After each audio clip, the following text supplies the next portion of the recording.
Hello friends, स्वागत है आपका। हम लोगों का फिजिक्स में चल रहा था थर्मोडायनामिक्स, और थर्मोडायनामिक्स में हम लोग पढ़ चुके थे हीट को, यानी हीट को पढ़ लिए थे, उष्मा को पढ़ लिए थे। अब बचा हुआ था हमारा सेकेंड टेम्परेचर, जो कि तापमान।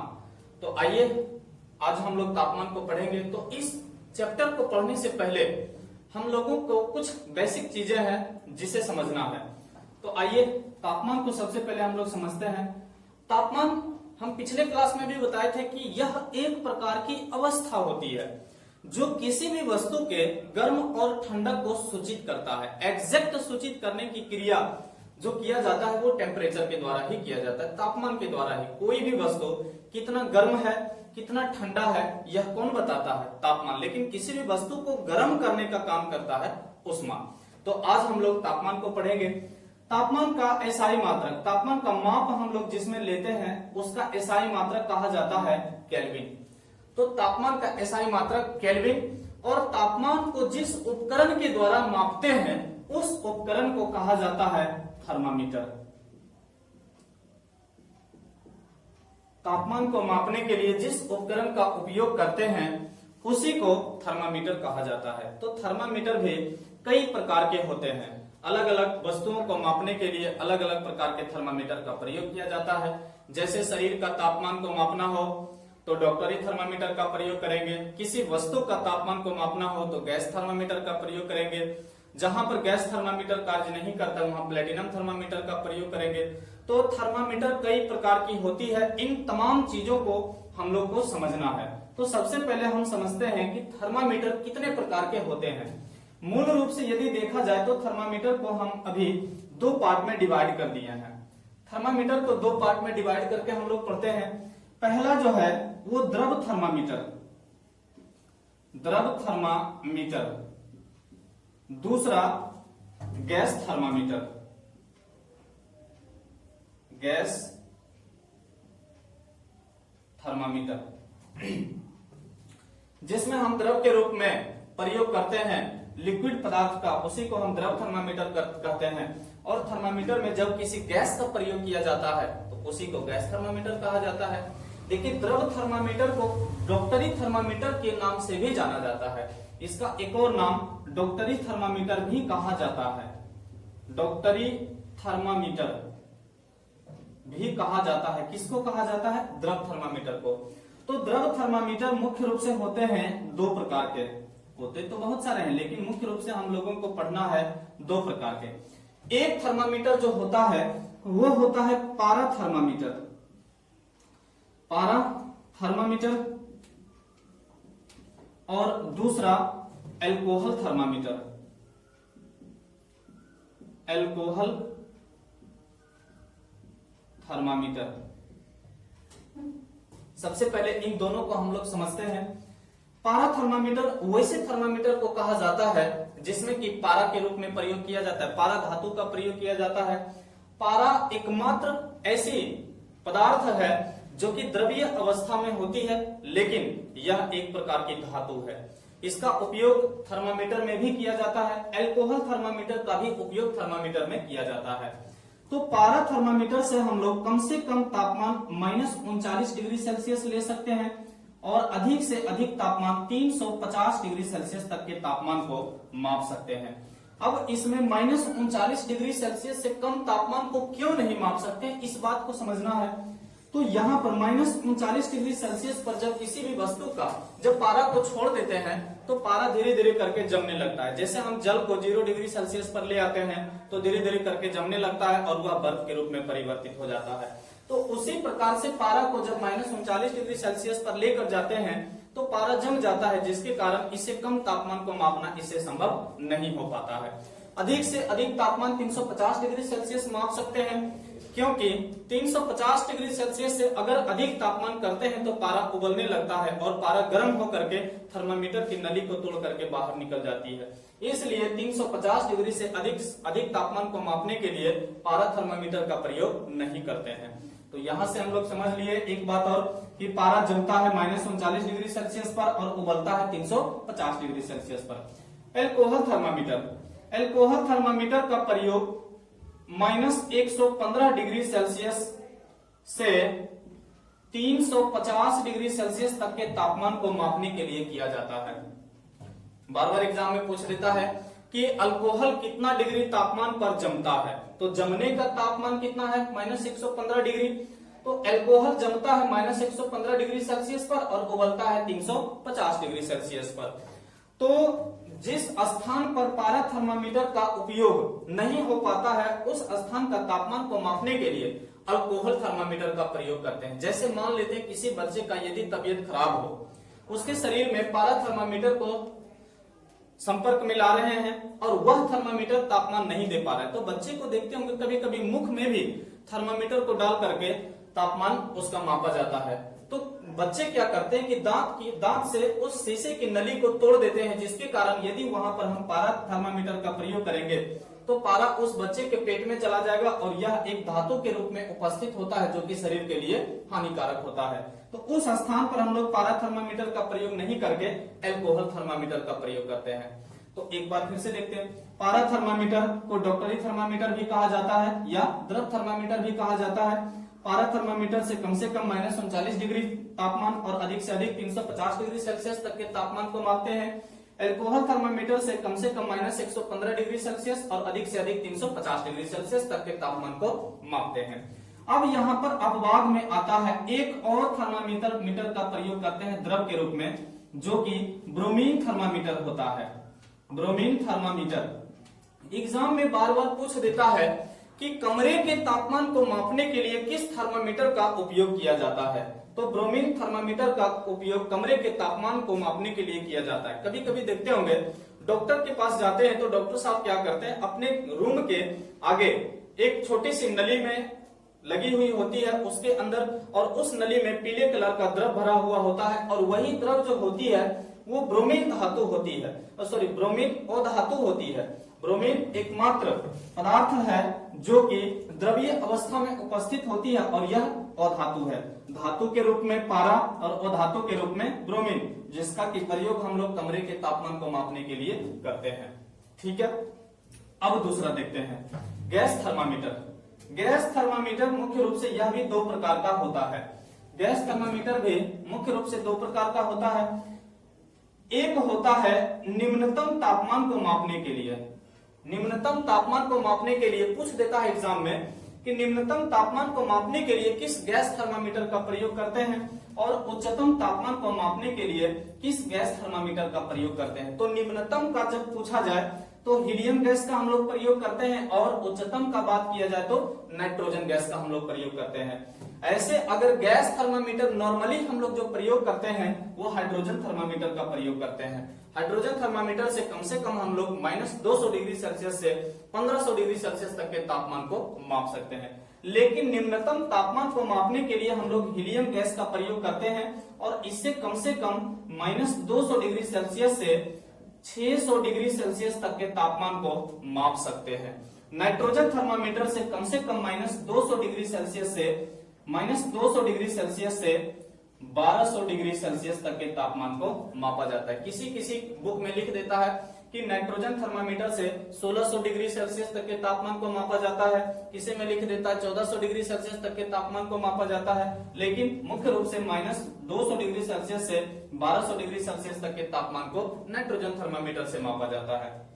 चलिए, तो इस प्रकार से हमने दो थर्मामीटर को पढ़ लिया, द्रव थर्मामीटर और गैस थर्मामीटर। जिस स्थान पर इन दोनों द्रव थर्मामीटर और गैस थर्मामीटर के द्वारा तापमान नहीं ले पाते हैं वैसे स्थान पर हम लोग प्रयोग करते हैं जो कि तीसरा थर्मामीटर हमारा है प्लेटिनम प्रतिरोध थर्मामीटर। प्लेटिनम प्रतिरोध थर्मामीटर।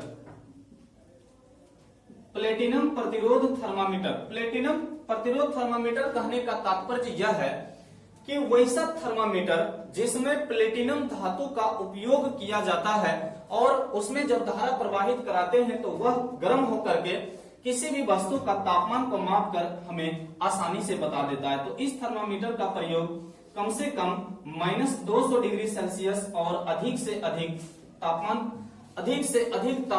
1400 डिग्री सेल्सियस तक के तापमान को मापने के लिए किया जाता है। तो तीसरा थर्मामीटर हमारा प्लेटिनम प्रतिरोध थर्मामीटर है। अब जिस स्थान पर प्लेटिनम प्रतिरोध थर्मामीटर भी कार्य नहीं कर पाता है उस स्थान पर हम लोग प्रयोग करते हैं ताप युग्म थर्मामीटर या तापमापी भी कह सकते हैं। ताप युग्म थर्मामीटर से कम तापमान को हम मापते हैं -200 डिग्री सेल्सियस और अधिक से अधिक तापमान ले सकते हैं 1600 डिग्री सेल्सियस। अधिक से अधिक तापमान 1600 डिग्री सेल्सियस और कम से कम -200 डिग्री सेल्सियस। अब देखिए ताप युग्म थर्मामीटर जो होता है, ताप युग्म तापमापी जो होता है, यह मुख्य रूप से सीबेक प्रभाव पर आधारित होता है। सीबेक प्रभाव पर आधारित होता है तो यह किस क्रिया के द्वारा कार्य करता है, किस रूप में यह काम करता है, सबसे पहले हम उसको समझेंगे। मान लेते हैं कि हमने दो प्रकार के धातु को लिया। सीबेक प्रभाव क्या कहता है, यहां पर हमने दो प्रकार के धातु को ले लिया और इन दो धातुओं को आपस में संपर्क कर दिए। इस प्रकार से हमने दोनों धातु को आपस में संपर्क करा दिए। एक तरफ हम मान लेते हैं, ऊपर का जो भाग आप देख पा रहे हैं इसे कहा जाता है तप्त संधि और इसे कहा जाता है शीतल संधि। एक तरफ हो गया हमारा तप्त संधि और दूसरी तरफ हो गया शीतल संधि। एक तरफ में हम प्रयोग करते हैं, एक तरफ की जो धातु है वह एंटीमनी है और दूसरी तरफ का जो आप धातु देख पा रहे हैं यह हमारा विस्मत है। तो अब इसमें कहता है सीबेक प्रभाव, यह कहता है कि जब हम दो प्रकार की अलग अलग धातु को लेते हैं और इसे जब हम धारा को प्रवाहित कराते हैं, इस प्रकार से हम एक तरफ से धारा को प्रवाहित करा रहे हैं और दूसरी तरफ से हम इस प्रकार से धारा को प्रवाहित करा रहे हैं, तो एक तरफ की धातु जो हमारा है एंटीमनी है और दूसरी तरफ का धातु है जो हमारा विस्मत है। और यह दोनों को जब हम तापमान देते हैं तो दोनों में जरूरी नहीं है कि समान तापमान, एक जैसा तापमान हमेशा रहे। इधर हम तापमान देंगे तो हो सकता है कि एंटीमनी ज्यादा गर्म हो जाए, विस्मत हो सकता है कि एंटीमनी की तुलना में कम गर्म हो जाए, और दोनों को जब हम आपस में जोड़ देते हैं तो एक तरफ का क्षेत्र तप्त हो जाती है और एक तरफ की क्षेत्र शीतल हो जाती है, जिसके कारण अलग अलग प्रकार से धातुओं का परिवर्तन होते रहता है और परिवर्तन होने के कारण वहां से हम किसी भी प्रकार का तापमान को आसानी से माप सकते हैं। तो पूछ देता है कि ताप युग्म थर्मामीटर किस सिद्धांत पर कार्य करता है, तो यह जो सिद्धांत पर कार्य करता है उसे कहा जाता है सीबेक प्रभाव। सीबेक प्रभाव के आधार पर काम करता है हमारा कौन सा थर्मामीटर, ताप युग्म थर्मामीटर। अब जिस स्थान पर हम लोग ताप युग्म थर्मामीटर का प्रयोग नहीं कर पाते हैं वैसे स्थान का तापमान को मापने के लिए किस थर्मामीटर का प्रयोग करते हैं, तो लास्ट हम पांचवा देखते हैं। इसे कहा जाता है पायरोथर्मामीटर। पायरोथर्मामीटर या कहीं कहीं पर लिखेगा पूर्ण विकिरण थर्मामीटर। पूर्ण विकिरण थर्मामीटर भी दिया जाता है। तो यह पूर्ण विकिरण थर्मामीटर पूर्ण विकिरण के सिद्धांत पर कार्य करता है। पूर्ण विकिरण का सिद्धांत कहा जाए तो यहां से बहुत ही इंपॉर्टेंट क्वेश्चन पूछ दिया जाता है कि निम्नलिखित में से किस थर्मामीटर को बगैर स्पर्श कराए किसी भी स्थान का तापमान को हम माप सकते हैं। यही हमारा पायरोथर्मामीटर है। पायरोथर्मामीटर से कम हम तापमान को माप सकते हैं 800 डिग्री सेल्सियस और अधिकतम की कोई सीमा नहीं है। अधिकतम हम कितने तापमान को माप सकते हैं इसका अब तक पता नहीं चल पाया है। ये हमारा रेडिएशन के आधार पर कार्य करता है। जैसे कि मान लेते हैं किसी भी क्षेत्र का कोई भी गर्म वस्तु है, उस गर्म वस्तु से जितनी ऊष्मा निकल रही है उस विकिरण के आधार पर, रेडिएशन के आधार पर वहां का जो तापमान होता है उस तापमान को निकाला जाता है।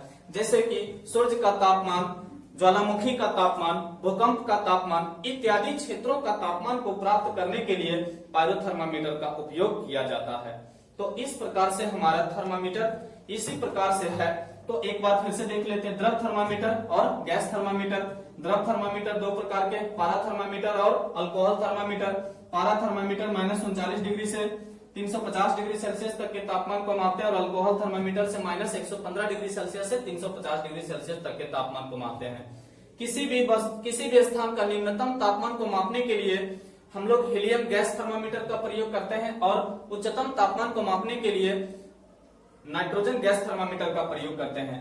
जिस स्थान पर नाइट्रोजन और हीलियम गैस का प्रयोग नहीं हो पाता है वैसे स्थान के तापमान को मापने के लिए प्लेटिनम प्रतिरोध थर्मामीटर का प्रयोग करते हैं।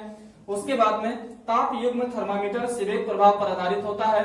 ताप युग्म थर्मामीटर में हम लोग मुख्य रूप से बिस्मथ का और एंटीमनी का प्रयोग करते हैं। उसके बाद पायरोथर्मामीटर से कम हम 800 डिग्री सेल्सियस तक के तापमान को मापते हैं और अधिकतम की कोई सीमा नहीं है। यह पूर्ण विकिरण के सिद्धांत पर कार्य करता है। एक चीज और पूछ देता है यहाँ से, उसको भी देख लेते हैं कि पायरोथर्मामीटर पूछता है कि किस सिद्धांत पर आधारित होता है। तो यह जो सिद्धांत होता है वह स्टीफेन के सिद्धांत पर कार्य करता है। अब स्टीफेन अपने सिद्धांत में क्या कहा है? स्टीफेन अपने सिद्धांत में यह कहे हैं कि किसी भी पदार्थ में E समानुपाती T⁴ किसी भी पदार्थ में ऊष्मा का क्षय उसके परम शून्य ताप के चतुर्थ घात का समानुपाती होता है और इसी आधार पर तापमान को मापा जाता है। तो मुख्य रूप से पायरोथर्मामीटर स्टीफेन के सिद्धांत पर काम करता है और ताप युग्म थर्मामीटर सीबेक प्रभाव के आधार पर कार्य करता है। इसके आगे हम लोग थर्मामीटर का उपयोग कैसे कैसे पैमाने पर किया जाता है। जैसे हम लोग दूरी को मापते हैं मीटर में, किलोमीटर में, सेंटीमीटर में, तो जैसा जैसा हमारा दूरी होता है वैसा वैसा मापने के लिए हम उसका इकाई का प्रयोग करते हैं। तो उसी प्रकार से तापमान को मापने के लिए भी हम लोग अलग अलग प्रकार के पैमाने का प्रयोग करते हैं। तो इसमें से पहला पैमाना है सेल्सियस, जो कि हम डिग्री सेल्सियस में लिखते हैं। दूसरा पैमाना है फ़ारेनहाइट, जो कि डिग्री फ़ारेनहाइट में लिखते हैं। तीसरा है हमारा रोमर, जो कि डिग्री रोमर में लिखते हैं। और चौथा हमारा केल्विन है, जिसको के में लिखते हैं। तो यहाँ पर डिग्री हमने नहीं लगाया है, इसका मतलब ये नहीं है कि यह हमारा गलत है। यह बताया था हमने कि केल्विन तापमान का एसआई मात्रक है, इसलिए इसमें किसी भी प्रकार का डिग्री का प्रयोग नहीं करते हैं। अब यहाँ से हम लोगों को दो बात समझनी है, निम्न नियत बिंदु और उच्च नियत बिंदु क्या होता है। जब जल बर्फ में परिवर्तित हो जाता है तो उसे कहा जाता है निम्न नियत बिंदु, या कह सकते हैं कि जब जल जम जाता है तो जमने का जो तापमान होता है उस ताप को कहा जाता है निम्न नियत बिंदु, या इसी को कहा जाता है हिमांक बिंदु, इसी को कहा जाता है लोअर फिक्स पॉइंट। और यह जो देख रहे हैं उच्च नियत बिंदु, इसे कहा जाता है upper fix point. Upper fix point का मतलब हो गया, अपर फिक्स पॉइंट का मतलब हो गया उच्च नियत बिंदु, और लोअर फिक्स पॉइंट का मतलब हो गया निम्न नियत बिंदु। जब अपर फिक्स पॉइंट में से लोअर फिक्स पॉइंट को घटा लेंगे तो हमारा फंडामेंटल इंटरवल प्राप्त हो जाएगा। तो इसमें हम लोग देखते हैं कि सेल्सियस स्केल पर जब हम जल को 0 डिग्री सेल्सियस पर लेकर जाते हैं तो वह बर्फ के रूप में परिवर्तित हो जाता है। जब वही बर्फ को तापमान को बढ़ा करके और 100 डिग्री सेल्सियस पर लेकर आ जाते हैं तो वह जल उबलने लगता है। तो इस प्रकार से हम कह सकते हैं कि जल का हिमांक बिंदु सेल्सियस स्केल पर 0 डिग्री और जल का क्वथनांक बिंदु 100 डिग्री होता है। अब हमने बताया कि अपर फिक्स पॉइंट में से लोअर फिक्स पॉइंट को घटा लेंगे तो हमारा इंटरवल प्राप्त हो जाएगा। तो 100 में से 0 को घटा लेंगे तो कितना हो जाएगा? 100। दूसरा फ़ारेनहाइट पर देखते हैं, जब हम 32 डिग्री फ़ारेनहाइट पर जल को रखते हैं तो वह जल के रूप में बर्फ के रूप में परिवर्तित हो जाता है। और जब इसी जल को हम 212 डिग्री फ़ारेनहाइट पर लेकर जाते हैं तो यह क्वथन की क्रिया करने लगती है, यानी उबलने लगती है। तो 212 में से जब हम 32 को घटा लेंगे तो इसके बीच कितना आ जाएगा? 180, यानी इंटरवल इसका कितना हो गया? 180। रोमर स्केल पर जब हम जल को 0 डिग्री पर रखते हैं तो वह बर्फ के रूप में परिवर्तित हो जाता है, यानी हिमांक बिंदु हो गया रोमर स्केल पर 0 डिग्री। और जब हम जल को 80 डिग्री तापमान पर लेकर चले जाते हैं तो वह उबलने लगता है, यानी रोमर स्केल पर क्वथनांक बिंदु 80 डिग्री होता है। 80 में से 0 को घटा लेंगे तो हमारा इंटरवल प्राप्त हो जाएगा। केल्विन स्केल पर जब हम जल को 273 केल्विन पर लेकर जाते हैं तो वह जम जाता है, यानी बर्फ के रूप में परिवर्तित हो जाता है। और जब इसको हम 373 केल्विन पर लेकर जाते हैं तो यह उबलने लगता है। इंटरवल प्राप्त कर लीजिए, 373 में से 273 को घटा देंगे तो हमारा 100 हो जाएगा इंटरवल। इस प्रकार से हम कह सकते हैं कि सेल्सियस स्केल को 100 बराबर भागों में डिवाइड किया गया है। दूसरा फ़ारेनहाइट स्केल को 180 डिग्री 180 बराबर भागों में डिवाइड किया गया है और रोमन स्केल को 80 बराबर भागों में और केल्विन स्केल को 100 बराबर भागों में। एग्जाम में यहां से रिलेटेड क्वेश्चन कैसे पूछ देता है, एग्जाम में पूछता है कि सेल्सियस स्केल पर जल का हिमांक बिंदु कितना डिग्री होता है, 0 डिग्री हो जाएगा। रोमन स्केल पर जल का हिमांक बिंदु कितना होता है, 0 डिग्री हो जाता है। केल्विन स्केल पर जल का क्वथनांक बिंदु कितना हो जाता है, 273 डिग्री। अब यहां से हम लोग न्यूमेरिकल पार्ट में चलते हैं, कैसे हम लोग न्यूमेरिकल को यहां से आसानी से बना सकते हैं। न्यूमेरिकल पार्ट भी हमारा बहुत ही इंपॉर्टेंट है, ध्यान से देखिएगा और वीडियो को लास्ट तक देखिएगा। अब देखिए यहाँ पर हम लिख देते हैं कि ये जो हमारा है इस तरफ का पार्ट, इसको कहा जाता है बॉइलिंग पॉइंट और इसको कहा जाता है फ्रीजिंग पॉइंट और इसे कहा जाता है बॉइलिंग पॉइंट, यानी ठंडा होने का तापमान और ये गर्म होने का तापमान। तो इसके लिए एक फॉर्मूला आता है, इसको हम लिख देते हैं C माइनस फ्रीजिंग पॉइंट बटे boiling point minus freezing point बराबर F माइनस फ्रीजिंग पॉइंट बटे boiling point minus freezing point बराबर, फिर से कर लीजिए दूसरा में R माइनस फ्रीजिंग पॉइंट बटे boiling point minus freezing point बराबर K माइनस फ्रीजिंग पॉइंट बटे boiling point minus freezing point. अब देखिए यहां पर हमारा इस तरफ का जो देख रहे हैं ये हमारा बॉइलिंग पॉइंट है और फ्रीजिंग पॉइंट है, और इस तरफ का जो देख रहे हैं वो हमारा बॉइलिंग पॉइंट है, यानी ये उबलने का तापमान है और यह जमने का तापमान है। तो जब इन दोनों को घटा लेते हैं तो हमारा एग्जैक्ट तापमान का मान निकल जाता है, यानी यहां से हमें फॉर्मूला प्राप्त हो जाता है। तो कर लीजिए C माइनस सेल्सियस स्केल पर फ्रीजिंग पॉइंट हमारा कितना है, 0 डिग्री, तो C में से 0 को घटा लेंगे बटे इसका सेल्सियस स्केल पर जल का हिमांक बिंदु कितना है, तो क्वथनांक बिंदु कितना है, तो क्वथनांक बिंदु 100, boiling point 100 minus freezing point हमारा 0 हो गया, बराबर कर लेते हैं। फिर फ़ारेनहाइट स्केल पर आ जाते हैं। फ़ारेनहाइट स्केल पर हमारा फ्रीजिंग पॉइंट 32 डिग्री, तो 32 यहां से हम माइनस कर लेंगे और बटे बॉइलिंग पॉइंट हमारा ये हो जाएगा 212 में से हम 32 को माइनस कर लेंगे, 212 माइनस फ्रीजिंग पॉइंट हो गया 32 बराबर। हम रीमर स्केल पर कर लेते हैं R माइनस फ्रीजिंग पॉइंट, तो रीमर स्केल पर फ्रीजिंग पॉइंट 0 हो गया, तो यहां से हम 0 को माइनस कर लेंगे बटे बॉइलिंग पॉइंट, तो रीमर स्केल पर बॉइलिंग पॉइंट 80 हो गया, 80 माइनस 0, फ्रीजिंग पॉइंट हमारा 0 है। अब लास्ट है हमारा K, केल्विन में K माइनस फ्रीजिंग पॉइंट हमारा कितना है 273, तो यहाँ पे 273 को माइनस कर लेंगे और बटे यहाँ पे 373 माइनस 273। केल्विन स्केल पर जल का बॉइलिंग पॉइंट हमारा 373 में से माइनस कर लेंगे 273, तो हमारा इंटरवल प्राप्त हो जाएगा। अब नीचे जो बचेगा वही हमारा इंटरवल होगा, घटा लेते हैं। C में से 0 को घटाएंगे तो C ही प्राप्त होगा और 100 में से 0 को घटाएंगे तो 100 ही प्राप्त होगा, बराबर F माइनस 32 बटे 212 में से हम 32 को घटा लेते हैं तो कितना बच जाएगा 180, बराबर कर लेते हैं। R में से 0 को घटाएंगे तो R ही हमें प्राप्त होगा और 80 में से 0 को घटाएंगे तो हमें 80 ही प्राप्त होगा, बराबर K माइनस 273 बटे 373 माइनस 273 बटे हो जाएगा बराबर 100। अब देखिए नीचे जो हमें प्राप्त हुआ है यही हमारा इंटरवल है, और किसी भी स्थान का तापमान को निकालने के लिए इसी फॉर्मूला का हम लोग प्रयोग करते हैं। ये हमारा फॉर्मूला एक स्थान पे हो गया। अब यहां से हम इसको छोटा कर लेते हैं थोड़ा सा, इस 0 से 0 को सबको काट देते हैं क्योंकि सब आपस में क्या है, बराबर है, तो सबको आपस में हम काट सकते हैं। अब यहाँ पे देखिए 5 दूनी का 10, 9 दूनी का 18, 4 दूनी का 8 और 5 दूनी 10। तो एक प्रकार से हम नीचे एक लाइन और लिख देते हैं, C बटे 5 बराबर F माइनस 32 बटे 9 बराबर R बटे 4 बराबर K माइनस 273 बटे 5। तो इस प्रकार से हम कह सकते हैं कि तापमान को निकालने के लिए, किसी भी स्थान के ताप को निकालने के लिए हम लोग इस फॉर्मूला का प्रयोग करते हैं। और यह जो तापमान आपको दिखाई दे रहा है 273, यह हमारा किसी भी स्थान का सबसे न्यूनतम तापमान है। सबसे निम्नतम तापमान कहा जाए तो 0 डिग्री सेल्सियस बराबर हो जाता है -273 केल्विन।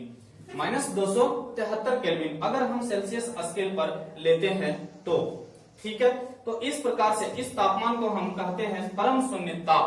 परम शून्य ताप कितना होता है? -273 डिग्री सेल्सियस, या तो फिर अगर केल्विन में लेते हैं तो -273 केल्विन। इसको अलग अलग प्रकार से भी आप लिख सकते हैं, या तो फिर आप के बराबर लिख सकते हैं -273 डिग्री -273 केल्विन। तो इस प्रकार से हम कह सकते हैं कि परम शून्य ताप, एक चीज हम लोगों को याद रखना है कि परम शून्य ताप सबसे न्यूनतम तापमान को कहा जाता है, और सबसे न्यूनतम तापमान इसी को जब हम 0 डिग्री पर लेकर जाते हैं तो -273 केल्विन के रूप में परिवर्तित हो जाता है, और इस तापमान को ही कहा जाता है परम शून्य ताप। ठीक है दोस्तों, अगर आपको हमारा वीडियो अच्छा लगा तो आप लाइक कीजिए, अपने दोस्तों के साथ में शेयर कीजिए, और हमारे चैनल पे अगर नए हैं तो सबसे पहले सब्सक्राइब कीजिए, और हाँ, बेल आइकन जरूर दबाइए ताकि अगला वीडियो हमारा सबसे पहले आप तक पहुंचे। Thank you for watching this video.